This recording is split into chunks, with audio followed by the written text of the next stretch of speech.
விளாத்திக்குளம் அப்படின்ற ஒரு ஊரில் 11வது படிக்கிற பொண்ணை கஞ்சா குடிச்சிட்டு பொறுக்கிங்க இழுத்துன்னு போய் வாயை மூடி கற்பழித்து வெட்டி வெட்டி கொண்டு இருக்கான். பல முறை கற்பழித்து கொண்டு இருக்கிறானுங்க. அந்த பொறுக்கிங்களை எவ்வளோ நேரம் கழித்து போலீஸ் அரெஸ்ட் பண்ணிச்சு. ஆனால் தேசிய தலைவர் பிரபாகரனை பற்றி ஒருத்தர் பேசி வீடியோ போட்ட உடனே 1 மணி நேரத்துக்குள்ளே அவரை பிடிச்சின்னு போய் கைது செய்து ஜெயில் செல்லில் அவர் ட்ரெஸ் இல்லாமல் உட்கார வச்சு 1 மணி நேரம் விசாரணை நடத்தி அவருக்கு பேசுனது தப்புன்னு சொல்லி மன்னிப்பு கேட்க வச்சு, என்னத்துக்கு இவ்வளோ கேவலம்? எதுக்குங்க இவ்வளோ கேவலம்? அவர் என்னை 10 பொண்ணை கற்பழிச்சிட்டாரா, இல்லை கொலை செஞ்சிட்டாரா? பிரபாகரனை பற்றி பேசுன்னு தானே. 2 வயசு குழந்தைய கற்பழிக்கிறான், இந்த மாதிரி பெண்களை வன்புறப்பு செய்கிறான் கஞ்சா குடி போதையில். அவங்கள விட்டுறீங்க நீங்கள். பிரபாகரனை பற்றி பேசினால் உடனே கைது. நான் பிரபாகரனை பற்றி பேசுகிறேன்.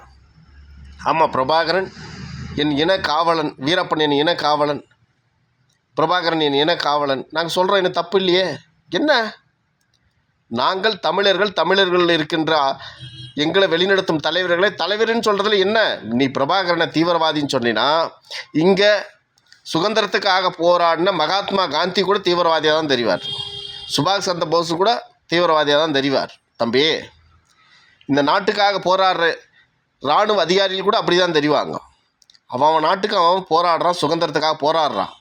நீங்கள் சுதந்திரம் எல்லாம் வாங்கிட்டீங்க. ஆனால் இலங்கையில் அவங்களுக்கு சுதந்திரம் வாங்கி கொடுக்காமல் விட்டீங்க. ஒன்றா இருந்த மக்களை பிரித்து குட்டிச்சோராக்கி இந்த சிங்கள இராணுவம் வெட்டி வெட்டி கொலை செய்தால் தமிழர்களை எவன் சும்மா இருப்பான்? பிரபாகரனை பேசினா கைது செய்துருவார்கள்.